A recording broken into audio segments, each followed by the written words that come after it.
Hi friends, welcome to Radhika kitchen. ఈరోజు మన వీడియోలో పూరి నూనె పీల్చుకోకుండా పూరి పొంగుతూ సాఫ్ట్గా టేస్టీగా రావాలనుకుంటే సింపుల్ పద్ధతిలో ఇలా చేసుకోండి. తయారు చేసుకునే విధానం: బౌల్లో ఈ గ్లాస్తోని 2 గ్లాసెస్ పూరి పిండి, 1/2 table spoon salt, 1 table spoon oil ఈ గరిటెతో తీసుకున్నాను. ఇలా మొత్తం మిక్స్ చేసుకోవాలి ఉండలు లేకుండా. తగినన్ని నీళ్లు పోసుకుంటూ పిండి ముద్దని కలుపుకోవాలి. లూజ్ అవ్వకుండా చూసుకోండి.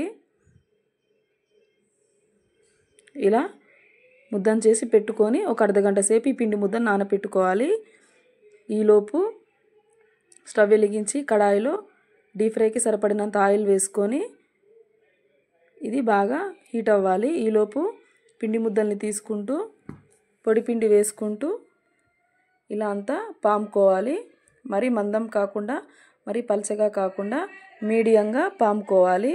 ఇలా అన్ని పూరీలన్నిటినీ ఇలానే చేసుకోవాలి. ఇలానే చూపిస్తున్న విధంగా రౌండ్ షేప్లో ఇలా పూరీలన్నిటినీ చేసుకున్న తర్వాత మళ్ళీ స్టవ్ వెలిగించి ఆయిల్ ఫ్రై అయ్యాక పూరీని వేసుకొని ఇలా ఒత్తుకుంటూ పూరీని కాల్చుకోవడం వల్ల పూరీ అనేది పొంగుతుంది. చూడండి, ఇలానే మీరు కూడా ఇంట్లో ట్రై చేయండి. పూరీలు పర్ఫెక్ట్గా పొంగుతాయి. ఇంకా సర్వింగ్ ప్లేట్లోకి సర్వ్ చేసుకోవడమే. మీకు నచ్చితే లైక్ చేయండి, షేర్ చేయండి, సబ్స్క్రైబ్ చేసుకోండి. Thank you.